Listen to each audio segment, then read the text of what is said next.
Avery Howard and Kenny Bell here at Nebraska's Pro Day. Kenny, they start with the 40, so let's talk about the 40. Any names and numbers that jumped off the page early today? Yeah, I think Isaac Gifford probably ran 4.55, which is really good for Giff, and for his position, that's something that he was trying to looking to do today. So I'm proud of Giff, and that's gonna give him an opportunity, I think. Yeah. And for those who are wondering, the guys at the Combine didn't have to run today. Yeah. How impressive is it that those guys did what they did at the Combine and they were happy with those times and didn't have to run today? Yeah, I mean, obviously Ty Robinson had such a great combine. He didn't have to do much today, but when you run that well there, it speaks volumes when you don't have to run today because combine isn't built for obviously testing the best. Those guys get drugged through the grinder with how many tests and meetings they have, and then they get to the end of the week and they say, now go run as fast as you can. So combine times are tough. So when you test really well there, it's impressive. Yeah. So. We'll talk about your position for a second. We had 4 guys run routes today: Jamal Banks, Isaiah Nair, Ramir Johnson, and Thomas Fedoni. Right. Anything surprise you? What was the most impressive? What are you looking for in a day like today? Yeah, absolutely. I mean, Jamal Banks looked great in his route tree, which is something that NFL scouts are definitely looking for, right? How well do you get in and out of your breaks? Isaiah Nair looked really good as well.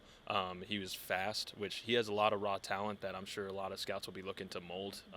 Thomas Fedoni has really impressed, I think, throughout just these past couple months with his Senior Bowl performance and then Combine as well. So I think days like today, guys come out and have to show their quick twitch a little bit and prove that they can get open and look, it's more of past the eye test than it is really raw physical talent. Yeah.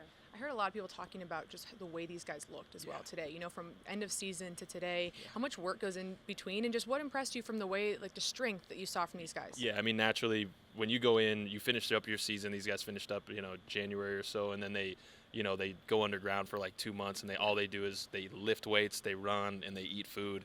And you can definitely tell that when they come out here, all rocked up and ready to go. So it's good to see those guys that they've been training as hard as they have, and it clearly has paid off. Yeah. And you've been in a pro day like this before. What's the most important thing as a player? Whether you had a good day or a bad day, how do you build off a pro day like this? Yeah, pro day is important because you get away from combine and you get kind of a little bit more in your element where you're comfortable. You probably slept somewhere that because these guys have been training for the past 2 months in unfamiliar environments. So getting back in your kind of home base, if you will, and having a good day can really build great opportunities and build good momentum heading into draft season.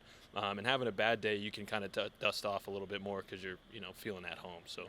Well, it's fun to see some of the guys back, and we'll see in about a month where they go.